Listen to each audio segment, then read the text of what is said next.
Hi hello രാവിലെ തണുപ്പൊക്കെ ആയിട്ട് അടുക്കളയിൽ പാചകത്തിന് കയറിയതാണ് കേട്ടോ. തണുപ്പാന്ന് വിചാരിച്ചിട്ട് നമുക്ക് രാവിലെ എഴുന്നേക്കാതിരിക്കാൻ പറ്റത്തില്ല. അതുകൊണ്ട് രാവിലെ എണ്ണീറ്റിട്ട് അരി അടപ്പയിട്ട് കുക്കർ അടയ്ക്കാൻ ഇങ്ങനെ നോക്കുക കേട്ടോ. ആ സമയത്താണ് അപ്പൂസ് ഒന്ന് പറയുന്നത്, അമ്മ സ്കൂളിൽ നിന്ന് മെസ്സേജ് വന്നു, ഇന്ന് സ്കൂളില്ലാന്ന്. അപ്പോഴാണ് അറിയുന്ന മൻമോഹൻ സിംഗ് മരിച്ചു, അതുകൊണ്ട് ഇന്ന് സ്കൂളിനൊക്കെ അവധിയാന്നുള്ള കാര്യം മനസ്സിലായി. അന്നേരം പിന്നെ ശരി, എന്നാൽ പിന്നെ ഇന്നൊരു വ്ളോഗ് ആയിക്കോട്ടെ എന്ന് വിചാരിച്ചിട്ട് പിന്നെ ഞാൻ അവിടെ സ്റ്റോപ്പ് ചെയ്തേ വെച്ചു. പിന്നെ പതിയെ ഞാൻ എൻ്റെ പണികൾ തുടങ്ങിയതാണ് കേട്ടോ. കാരണം വെച്ച് കഴിഞ്ഞാൽ കൊണ്ട് രാവിലെ ഇവരെല്ലാം പോകണമല്ലോ എന്നുള്ള വെപ്രാളത്തിലായിരുന്നു ഞാൻ എല്ലാം റെഡിയാക്കിയത്. അപ്പോൾ അരി അടപ്പയിട്ടു. അത് കഴിഞ്ഞിട്ട് ഞാൻ ബ്രേക്ക്ഫാസ്റ്റിന് ഞാൻ നീർദോശ ഉണ്ടാക്കുന്നത്. അപ്പോൾ ഞാൻ അതിന് അരി കഴുകി ജാറിനകത്തിട്ട്, അപ്പോൾ അതിന് വേണ്ടുന്ന തേങ്ങ തിരുകണമായിരുന്നു. അങ്ങനെ പിന്നെ ആ തേങ്ങ ഞാൻ കുറച്ച് തിരികെ എടുത്തു. എന്നിട്ട് ഞാൻ ഒരു കപ്പ് തേങ്ങ ആ അരിയുടെ കൂടെ അങ്ങ് ചേർത്ത് കൊടുത്തു. ഞാൻ ഒരു ഗ്ലാസ് അരിയാണ് കുതിർത്തത് കേട്ടോ.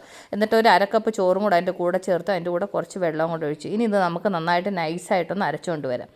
അപ്പോൾ എൻ്റെ മാവ് റെഡിയുണ്ട്, നീർദോശയ്ക്കുള്ള മാവ് റെഡിയാണ്. പക്ഷേ എങ്കിൽ നീർദോശ എന്ന് പറയുമ്പോൾ കുറച്ച് വെള്ളം പോലെ ഇരിക്കണമല്ലോ, അപ്പം കുറേ കൂടെ വെള്ളം ചേർക്കണം. അപ്പോൾ ഞാനാണെന്നുണ്ടെങ്കിൽ എപ്പോഴും ജാറ് കഴിയുമെന്ന് പറഞ്ഞാൽ അതിനകത്ത് കുറച്ച് വെള്ളം ഒഴിച്ചിട്ട് ഇങ്ങനെ കുലുക്കുകയും ഇതിനകത്തോട്ടങ്ങ് ഒഴിക്കുക. അപ്പം പിന്നെ ഒട്ടും അതിനകത്ത് മസാല ആയാലും നമ്മൾ അരി അരച്ച മാവായാലും അതിനകത്ത് നിൽക്കുകയല്ല. അത് കഴിഞ്ഞിട്ട് ഞാൻ എൻ്റെ കൂടെ എൻ്റെ കൈയുടെ അളവിന് കുറച്ച് ഉപ്പ് ഇട്ട് കേട്ടോ. ഞാൻ എപ്പോഴും ഇങ്ങനെ സ്പൂണൊന്നും എടുത്തിട്ട് ഉപ്പിടാറില്ല, ഞാൻ എപ്പോഴും എൻ്റെ കൈയളവാണ് ഞാൻ ചെയ്യാറ്. അത് കഴിഞ്ഞിട്ട് ഞാൻ തവി എടുത്തിട്ട് മാവ് നന്നായിട്ട് മിക്സ് ചെയ്തു. അപ്പോൾ എൻ്റെ മാവ് ഇപ്പം കറക്റ്റ് പരുവത്തിൽ ഞാൻ നീർദോശയ്ക്കുള്ള മാവ് റെഡിയാക്കി വെച്ചിട്ടുണ്ട്. അപ്പം ഇനി രാവിലെ ബ്രേക്ക്ഫാസ്റ്റ് നമ്മൾ ഒന്നും ഉണ്ടാക്കാനെ കൊണ്ട് ഒന്നുമില്ല എന്നുള്ള ദിവസങ്ങളിലാണ് ഞാൻ ഈ തലേ ദിവസം രാത്രി ഇങ്ങനെ പച്ചരി എടുത്ത് വെള്ളത്തിൽ ഇടുന്നത് കേട്ടോ. അത് കഴിഞ്ഞിട്ട് നീർദോശ ആകുമ്പോൾ അതിൻ്റെ കൂടെ മീൻകറി വേണമല്ലോ, മീൻകറി ആണെങ്കിലേ നല്ലൊരു കോമ്പിനേഷൻ ആകത്തുള്ളൂ. അപ്പോൾ ഞാൻ ഇന്നലെ രാത്രിയിൽ ഫ്രീസറിൽ നിന്ന് മീൻ എടുത്ത് ഫ്രിഡ്ജ് വെച്ചായിരുന്നു. അത് കഴിഞ്ഞ് രാവിലെ എടുത്ത് വെളിയിൽ വെച്ചു. അപ്പോൾ എൻ്റെ മീനിൻ്റെ ഐസൊക്കെ പോയി ഇരിപ്പോൾ ഇനി നന്നായിട്ട് കഴിയുമെന്ന് ക്ലീൻ ചെയ്തുകൊണ്ട് വരട്ടെ. അപ്പോൾ മീൻ നന്നായിട്ട് ക്ലീൻ ചെയ്ത് അരിഞ്ഞെല്ലാം ക്ലീൻ ചെയ്തെടുത്ത് വെച്ചിട്ടുണ്ട്. ഇനി അതിനകത്ത് ചേർക്കാൻ വേണ്ടിയിട്ട് കടുക് വറുക്കാൻ വേണ്ടിയിട്ട് കുറച്ച് ചെറിയുള്ളിയും അതുപോലെ എന്നാണെന്നുണ്ടെങ്കിൽ കുറച്ച് വെളുത്തുള്ളി ഇഞ്ചിയൊക്കെ വേണം. അപ്പോൾ വെളുത്തുള്ളി പൊളിച്ചത് ആൾറെഡി ഇച്ചിരി ഇരിപ്പുണ്ടായിരുന്നു, ഇഞ്ചിയും ചെറിയൊരു കഷ്ണം ഉണ്ട്, അതിൻ്റെ കൂടെ ഇനി ഒരു ചെറിയൊരു കഷ്ണം ഇഞ്ചിയും കൂടെ വേണം. അപ്പോൾ അങ്ങനെ ഞാനാണെന്നുണ്ടെങ്കിൽ അപ്പം സംഭവങ്ങളെല്ലാം ക്ലീൻ ചെയ്ത് റെഡിയാക്കി അധികം വെക്കാമെന്ന് വിചാരിച്ചു. അങ്ങനെ ഞാനാണെന്നുണ്ടെങ്കിൽ ഉള്ളി ഇഞ്ചി വെളുത്തുള്ളി എല്ലാം റെഡിയാക്കി ക്ലീൻ ചെയ്തെടുത്തു. ഇനി ഇത് നന്നായിട്ട് ചെറുതായിട്ട് അരിഞ്ഞെടുക്കണം. അപ്പോൾ അതെല്ലാം അരിഞ്ഞെടുത്ത് അത് കഴിഞ്ഞിട്ട് ഞാൻ മീൻകറി വെക്കാൻ വേണ്ടിയിട്ട് മീൻചട്ടി അടപ്പ് വെച്ച് ഇതിലേക്ക് ഞാൻ 2 ടേബിൾ സ്പൂൺ വെളിച്ചെണ്ണ ഒഴിച്ചു. ഇതിലേക്ക് 1/2 ടീസ്പൂൺ കടുക് ഇട്ട് കൊടുക്കുന്നുണ്ട്. കടുക് നന്നായി പൊട്ടിയതിന് ശേഷം ഇതിലേക്ക് കുറച്ച് ചെറിയുള്ളി വെളുത്തുള്ളി കറിവേപ്പില, അത് കഴിഞ്ഞിട്ടാണെന്നുണ്ട് ചെറിയ കഷ്ണം ഇഞ്ചി, ഇത് ഇത്രയും ഞാൻ ചെറുതായിട്ട് അരിഞ്ഞു. ഇതിലേക്ക് നമുക്കങ്ങ് ഇട്ട് കൊടുക്കാം. എന്നിട്ട് ഇതിലേക്ക് ഇട്ടിട്ട് ഇത് നന്നായിട്ടൊന്ന് വഴറ്റണം കേട്ടോ. ഒരു ബ്രൗൺ കളറായിട്ട് നന്നായിട്ട് ഉള്ളിയും വെളുത്തുള്ളിയും ഇഞ്ചി കറിവേപ്പിലയൊക്കെ നന്നായിട്ടൊന്ന് ഫ്രൈ ആവണം. അതിന് ശേഷം നമ്മൾ മസാല ചേർക്കുന്നത് കേട്ടോ.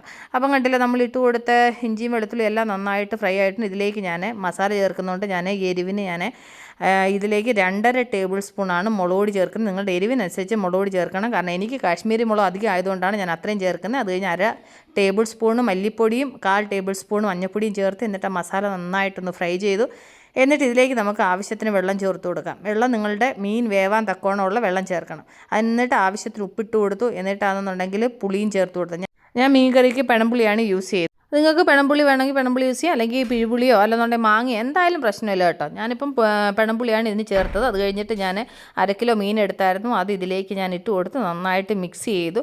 ഇനി നമുക്കിത് അടച്ച് വെച്ചിട്ട് ഇത് നന്നായിട്ടൊന്ന് വേവിക്കാം. അപ്പോൾ അത് വേവുന്ന നേരത്തിന് നമ്മൾ അന്നേരം എടുത്ത മസാല പാത്രങ്ങളെല്ലാം തിരിച്ചങ്ങ് പറക്കി വെച്ച് അത്രയും സ്ഥലം ഒഴിവുമല്ലോ. അതിന് വേണ്ടിയിട്ട് ഞാൻ മസാല പാത്രമെല്ലാം പറക്കി അങ്ങ് വെച്ചു. അത് കഴിഞ്ഞിട്ട് ഞാൻ ആ മീൻ കറി ആവുന്നതിൻ്റെ കൂടെ ഇച്ചിരി തോരൻ വെക്കാമെന്ന് വിചാരിച്ച്. ഇന്ന് ഞാനാണെന്നുണ്ടെങ്കിൽ തോരന് വെക്കാൻ നോക്കിയപ്പോൾ സംഭവങ്ങളൊന്നുമില്ല. അവസാനം നോക്കിയപ്പോൾ കുറച്ച് ക്യാരറ്റും ബീൻസും മാത്രമുണ്ട്. അപ്പോൾ ഞാൻ വിചാരിച്ചു എന്നാൽ ഇച്ചിരി ക്യാരറ്റും ബീൻസും ചെറിയൊരു കഷ്ണം സവാളയും പിന്നെ അത് കഴിഞ്ഞിട്ടാണെന്നുണ്ടെങ്കിൽ അതിൻ്റെ കൂടെ 2 പച്ചമുളകും കൂടെ ഒക്കെ ഇട്ടിട്ട് അതിൻ്റെ കൂടെ ആണെന്നുണ്ടെങ്കിൽ ഞാൻ എന്നാ ചെയ്യുന്നത് വെച്ച് കഴിഞ്ഞാൽ എൻ്റെ ഈ ചോപ്പറിനകത്ത് ഞാൻ അരിയുന്നുണ്ട്, അതിൻ്റെ കൂടെ അങ്ങ് തേങ്ങയും കൂടെ ഇട്ട് കൊടുക്കാമെന്ന് വിചാരിച്ചു. അപ്പോൾ ആ പച്ചക്കറിയുടെ കൂടെ ഈ തേങ്ങയും നന്നായിട്ട് അങ്ങ് മിക്സ് ആവുമല്ലോ. അതിന് വേണ്ടിയിട്ട് ആവശ്യത്തിന് ഇച്ചിരി തേങ്ങയും കൂടി ഇട്ട് കൊടുത്ത് ഇനി ഞാനിത് നന്നായിട്ടൊന്ന് അരിഞ്ഞുകൊണ്ട് വരട്ടെ. കണ്ടില്ല, അപ്പോൾ നന്നായിട്ട് ചോപ്പ് ചെയ്ത് വിത്തിൻ സെക്കൻഡ്സ് എനിക്ക് ഈ സംഭവങ്ങളൊക്കെ ഉള്ളതുകൊണ്ട് വേഗം പണി കഴിയട്ടെ. എനിക്ക് അതാണ് ഏറ്റവും ഭയങ്കര ഒരു സന്തോഷം. അതുകൊണ്ട് തോരൻ അരിയണമെന്നുണ്ടെങ്കിൽ ഇത്രയും നമ്മൾ അരിഞ്ഞെടുക്കണമെന്ന് എന്തോ ഒരു സമയം പിടിക്കും. ഇതാകുമ്പോൾ ഒരു സെക്കൻഡിൽ പണി കഴിഞ്ഞു. അത് കഴിഞ്ഞ വെച്ച് ഞാൻ അരിഞ്ഞ പിന്നെ ക്യാരറ്റും ബീൻസും സവാളയും മുളകും തേങ്ങയും എല്ലാം കൂടെ അരിഞ്ഞത് അതിലേക്ക് ഇട്ടിട്ട് ഞാൻ ആ ജാർ അങ്ങനെ കഴുകിയിട്ട് ഇച്ചിരി വെള്ളം അതിനോട്ട് ചേർത്ത് അത് കഴിഞ്ഞിട്ട് ആവശ്യത്തിന് ഉപ്പൂടെ ചേർത്ത് കൊടുത്തു. എന്നിട്ട് അത് ഞാനന്ന് കൈ കൊണ്ട് നന്നായിട്ട് ഒന്നുകൂടെ ഒന്ന് മിക്സ് ചെയ്തതിന് ശേഷം ഒരല്പം വെള്ളം എൻ്റെ കയ്യിലോട്ട് ഒഴിച്ച് അതങ്ങനെ അങ്ങ് ഇത് ചെയ്തിട്ട് അങ്ങ് അടപ്പയിലോട്ട് വെച്ചു. ഇനി നമുക്കാണെന്നുണ്ടെന്നുണ്ടെങ്കിൽ സ്റ്റൗ കത്തിച്ചിട്ട് ആ തോരൻ അവിടെ ഇരുന്ന് വേവിട്ട് ആ തോരൻ വേവുന്ന നേരത്തിനാണെന്നുണ്ടെന്നുണ്ടെങ്കിൽ നമ്മൾ കുക്കർ ഓഫ് ചെയ്തിട്ടിട്ട് കുറേ നേരം ആയിരുന്നു. അപ്പോൾ എൻ്റെ ചോറ് റെഡി ആയിട്ടുണ്ട് കേട്ടോ.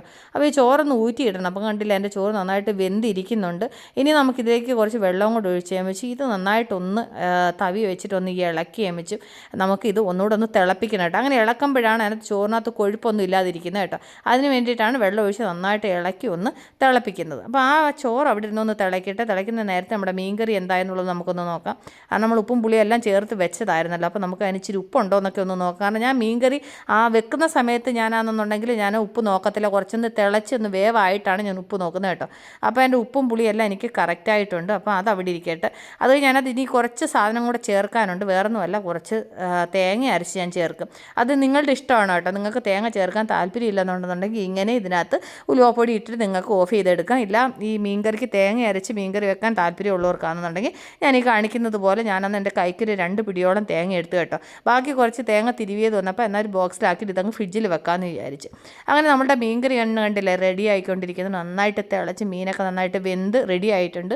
ഇനി നമുക്ക് ഇതിലേക്ക് ഞാൻ ഈ പറഞ്ഞതുപോലെ നമുക്ക് തേങ്ങ അരച്ചത് ചേർത്ത് കൊടുക്കാം. നിങ്ങൾക്ക് തേങ്ങ അരച്ചത് വേണമെങ്കിൽ ചേർക്കാം, അല്ലെങ്കിൽ തേങ്ങ പാൽ വേണമെങ്കിലും ചേർക്കാം കേട്ടോ. ഞാനത് തേങ്ങ അങ്ങനെ പാലായിട്ട് എടുക്കത്തില്ല, അത് അരച്ച് അങ്ങനെ ചേർക്കാറാണ് പതിവ്. അത് നിങ്ങളുടെ ഇഷ്ടത്തിന് നിങ്ങൾക്ക് ചെയ്യാം കേട്ടോ.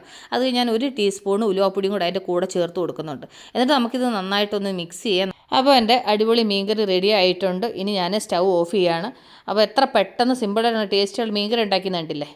അത് കഴിഞ്ഞിട്ട് ഞാൻ ഈ മീൻകറിയെ അപ്പുറത്തെ ഭാഗത്തോട്ടൊന്ന് മാറ്റി വെച്ചിട്ട് ഇനി ഇതിലേക്ക് അങ്ങ് നീർദോശ ഉണ്ടാക്കാമെന്ന് വിചാരിച്ചു. കാരണം വെച്ച് കഴിഞ്ഞാൽ കൊണ്ട് എൻ്റെ അപ്പൂസിന് പോകണ്ടെന്ന് വിചാരിച്ചിട്ട് അച്ഛയ്ക്കൊക്കെ കമ്പനി പോകണമല്ലോ. അപ്പോൾ അവർക്ക് പോകാൻ വേണ്ടിയിട്ട് ആഹാരം റെഡിയാക്കി കൊടുക്കണമല്ലോ. അപ്പോൾ ഞാൻ ദോശക്കല്ല് ചൂടാൻ വെച്ചു. ആ നേരത്തിന് നമ്മൾ തിളയ്ക്കാൻ വെച്ചിരുന്ന ചോറ് നന്നായിട്ട് തിളച്ചിട്ടുണ്ടെന്ന് അതങ്ങ് ഊറ്റിയിടാമെന്ന് വിചാരിച്ച് അതിൻ്റെ കുക്കറിൻ്റെ വാഷറും അതുപോലെ തന്നെ ആ വിസിലൊക്കെ ഞാൻ റിമൂവ് ചെയ്തിട്ട് ഞാനാണെന്നുണ്ടെങ്കിൽ അത് ഊറ്റിയിട്ടപ്പോൾ അവിടെയൊക്കെ കുറച്ച് കഞ്ഞിവെള്ളം വീണു. അപ്പോൾ അതങ്ങ് തുടച്ചങ്ങ് മാറ്റാമെന്ന് വിചാരിച്ചിട്ട് ഞാൻ അവിടെയൊക്കെ തുടച്ചങ്ങ് ക്ലീൻ ചെയ്തു. അത് കഴിഞ്ഞിട്ട് ഞാനന്നേ ദോശക്കല്ല് ചൂടാക്കാൻ വെച്ച് ദോശക്കല്ല് നന്നായിട്ട് ചൂടായിട്ടുണ്ട്. അതിൻ്റെ ഇടയ്ക്ക് നമ്മുടെ തോരനും വെള്ളമൊക്കെ വറ്റി നന്നായിട്ട് വെന്ത് ഡ്രൈ ആയിട്ടുണ്ട്. അപ്പോൾ ഞാൻ ഒരു അല്പം എടുത്തൊന്ന് ഉപ്പ് നോക്കിയതാണ്. അപ്പോൾ എൻ്റെ തോരന് ഉപ്പ് കറക്റ്റാണ്. ഇനി ഞാൻ ലാസ്റ്റ് ഇതിലേക്ക് കുറച്ച് പച്ച വെളിച്ചെണ്ണ ചേർത്ത് കൊടുക്കും. അപ്പോൾ തോരന് നമ്മൾ ലാസ്റ്റ് പച്ച വെളിച്ചെണ്ണ ചേർത്ത് കൊടുത്തു കഴിഞ്ഞാൽ അതിനൊരു പ്രത്യേക ടേസ്റ്റായിട്ടോ. അപ്പോൾ ഞാൻ ആ വെളിച്ചെണ്ണയൊക്കെ ചേർത്ത് അതൊക്കെ നന്നായിട്ടൊന്ന് മിക്സ് ചെയ്തതിന് ശേഷം ഞാൻ അതെന്നുണ്ടെങ്കിൽ അങ്ങനെ സ്റ്റൗ ഓഫ് ചെയ്തു. അപ്പം തോരൻ റെഡിയായി, മീൻകറി റെഡിയായി, നമ്മുടെ ചോറ് റെഡിയായിട്ടുണ്ട്. ഇനി നമുക്ക് ഉണ്ടാക്കാനുള്ളത് ദോശയുള്ളൂ. അപ്പോൾ ഞാൻ എൻ്റെ നീർദോശയ്ക്ക് കല്ല് ചൂടാക്കാൻ വെച്ചു. കല്ല് നന്നായി ചൂടായി അതിലേക്ക് ഞാൻ ഒരു അല്പം വെളിച്ചെണ്ണയൊക്കെ തൂത്ത് കൊടുത്തു. അത് കഴിഞ്ഞ് എൻ്റെ നീർദോശ ഞാൻ ഇങ്ങനെ അതിലേക്ക് ഇങ്ങനെ ഒഴിച്ചു കൊടുത്തു കേട്ടോ. എന്നിട്ട് ഇത് ഞാനാണെന്നുണ്ടെങ്കിൽ ഒന്ന് അടച്ച് വെച്ചിട്ട് ഇതങ്ങ് വേവിക്കുകയാണ്. എൻ്റെ കൂട്ടുകാരുടെ അടുത്ത് ദോശ ഉണ്ടാക്കുന്ന നോൺ സ്റ്റിക്ക് പാൻ ഉണ്ടെങ്കിൽ അതിനകത്ത് ഒഴിച്ചിട്ട് ഇത് ജസ്റ്റ് ഇങ്ങനെ കൈകൊണ്ടൊന്ന് കറക്കിയാൽ മതി. ഞാൻ എൻ്റെ ദോശക്കല്ലിൽ ഉണ്ടാക്കുന്നതുകൊണ്ട് ഞാൻ ഇത്ര ചെറുതായിട്ടാണ് ഞാൻ ഉണ്ടാക്കുന്നത്. അപ്പോൾ എൻ്റെ നീർദോശ കണ്ടല്ലോ, ഭയങ്കര ടേസ്റ്റി ആയിട്ടുള്ള സംഭവം. കാരണം വെച്ച് കഴിഞ്ഞാൽ കൊണ്ട് നമുക്ക് രാവിലെ എന്താ ബ്രേക്ക്ഫാസ്റ്റ് ഉണ്ടാക്കുന്നത് നാളത്തിന് ഒന്നുമില്ല എന്നുള്ള സിറ്റുവേഷൻ വരുന്ന സമയത്ത് തലേ ദിവസം രാത്രി ഒരു അല്പം പച്ചരി എടുത്ത് വെള്ളത്തിൽ ഇട്ട് കഴിഞ്ഞാൽ കാര്യം കഴിയും കേട്ടോ. അപ്പം കണ്ടില്ലേ നമ്മളുടെ ചോറ് ഞാൻ വെള്ളം ഊറ്റിയെല്ലാം എടുത്തിട്ടുണ്ട്. അപ്പോൾ ഞാനൊന്ന് പൊരിച്ച് വാങ്ങാമെന്ന് വിചാരിച്ചിട്ട് ഞാൻ ഒന്ന് കുക്കർ ഓൺ ചെയ്തേ വെച്ച് അതിനെ അങ്ങ് അടപ്പയിലോട്ട് വെച്ചത് കേട്ടോ. അതിൻ്റെ ഇടയ്ക്ക് എൻ്റെ ദോശ നന്നായിട്ട് ഫ്രൈ ആയിട്ടുണ്ട്. കണ്ടില്ല എൻ്റെ നീർദോശ. ഇതിൻ്റെ കൂടെ മീൻകറിയും കൂട്ടി ഒന്ന് കഴിക്കണം. എൻ്റെ മക്കൾ എന്തോ ടേസ്റ്റാണെന്നറിയാമോ. അപ്പോൾ ഞാൻ അച്ചയ്ക്കെല്ലാം കഴിക്കാൻ കൊടുത്തു. അത് കഴിഞ്ഞ് വെച്ച് ഞാൻ അച്ചയ്ക്ക് ചോറ് കൊണ്ടുപോകാൻ പാക്ക് ചെയ്യാമെന്ന് വിചാരിച്ചിട്ട് ഞാൻ ചോറ് പാക്ക് ചെയ്യാം കേട്ടോ.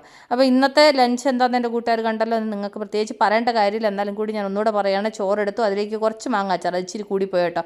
പിന്നെ സ്പൂണിലെടുത്താണല്ലോ എന്ന് വിചാരിച്ചിട്ട് ഞാൻ പിന്നെ അച്ചാർ മുഴുവൻ അങ്ങ് വെച്ചതാണ് കേട്ടോ. അത് കഴിഞ്ഞ് വെച്ച് നമ്മളുടെ മീൻകറി, ഈ ചോറിൻ്റെ കൂടെ ഈ മീൻകറി ഒരു ഐറ്റം മാത്രം മതി, ഒരു കലം ചോറുണ്ണാൻ പറ്റും നമുക്ക്. അത്ര നല്ല ടേസ്റ്റാണ് കേട്ടോ ഈ മീൻകറി. അത് കഴിഞ്ഞ വെച്ചും പിന്നെ ഞാൻ ക്യാരറ്റും ബീൻസും എല്ലാം കൂടെ മിക്സ് ചെയ്തിട്ട് ഒരു തോരനുണ്ടാക്കി. അപ്പം നമ്മുടെ തോരന്, മീൻകറി, ചോറ്, അച്ചാർ, ഇതാണ് ഇന്നത്തെ ലഞ്ച്. അപ്പം ഞാനിത് പാക്ക് ചെയ്തിട്ട് അച്ഛയെ പറഞ്ഞു വിടട്ട്. അങ്ങനെ ഞാൻ ഇതെല്ലാം പാക്ക് ചെയ്തിട്ട് ബാഗിലാക്കി അച്ഛയെ പറഞ്ഞു വിടുകയാണേ. അത് കഴിഞ്ഞിട്ട് എല്ലാവരും വിട്ടതിന് ശേഷം ഞാൻ എനിക്ക് വേണ്ടിയിട്ട് കഴിക്കാൻ ലാസ്റ്റായിട്ട് ഞാൻ ചൂടോടെ 2 നീർദോശ ഉണ്ടാക്കി. അതിൻ്റെ കൂടെ ഈ മീൻകറിയും കൂട്ടിയിട്ട് എന്നാ ടേസ്റ്റാണെന്നറിയാമോ. രാവിലെ മീൻകറിയും നീർദോശയും കൂടെ കഴിക്കുക എന്ന് പറഞ്ഞു കഴിഞ്ഞാൽ കൊണ്ട് കിടു ടേസ്റ്റാണ്. അപ്പോൾ എൻ്റെ രാവിലത്തെ ബ്രേക്ക്ഫാസ്റ്റ് എന്താണെന്ന് എൻ്റെ കൂട്ടുകാർ കണ്ടല്ലോ. അപ്പോൾ ഞാനത് എനിക്ക് ആവശ്യത്തിന് ഞാൻ വിളമ്പി നമുക്ക് പോയി ഇരുന്നൊന്ന് കഴിച്ചാലോ. അപ്പോൾ ഞാൻ എല്ലാം എടുത്തുകൊണ്ട് ഈ ടേബിളിലേക്ക് വന്നു. എൻ്റെ നീർദോശ നോക്കിയാൽ നല്ല സോഫ്റ്റായിട്ടുണ്ടാവും, തിന്നാനും ഭയങ്കര ടേസ്റ്റാണ്. കുഞ്ഞുങ്ങൾക്കായാലും വലിയവരായാലും എല്ലാവരും ഇഷ്ടപ്പെട്ട് കഴിക്കും കേട്ടോ. അപ്പോൾ എൻ്റെ ബ്രേക്ക്ഫാസ്റ്റ് ഇതാണ്. അപ്പോൾ എൻ്റെ കൂട്ടുകാർക്ക് എന്താ ബ്രേക്ക്ഫാസ്റ്റ് എന്നുള്ളത് എനിക്ക് കമൻറ്റ് ചെയ്യുക. അപ്പോൾ ഞാൻ ഈ ബ്രേക്ക്ഫാസ്റ്റ് ഒന്ന് കഴിക്കട്ടെ. ഞാൻ ഈ നീർദോശ 1-2 പ്രാവശ്യം എൻ്റെ കൂട്ടുകാരെ ഉണ്ടാക്കുന്ന കാണിച്ചിട്ടുണ്ട്. എന്നാൽ കൂടി ഞാൻ നീർദോശ കഴിക്കുന്ന സമയത്ത് എൻ്റെ കൂട്ടുകാർ ചോദിക്കാറുണ്ട്, ഈ നീർദോശ എങ്ങനെ ഉണ്ടാക്കുന്ന ചേച്ചി ഒന്ന് പറഞ്ഞു തരണേന്ന്. അതുകൊണ്ടാണ് വീണ്ടും ഞാൻ ഈ വീഡിയോ കാണിക്കുന്നത് കേട്ടോ. അപ്പോൾ ഞാൻ ഈ ബ്രേക്ക്ഫാസ്റ്റ് ഒന്ന് കഴിക്കട്ടെ. അപ്പോൾ ഞാൻ ഈ വീഡിയോയുടെ വൈൻഡപ്പ് ചെയ്യാണ്. അപ്പോൾ നമ്മൾ ഉടൻ തന്നെ അടുത്ത വീഡിയോ ആയിട്ട് വീണ്ടും കാണും വരെ ടേക്ക് കെയർ, ബൈ.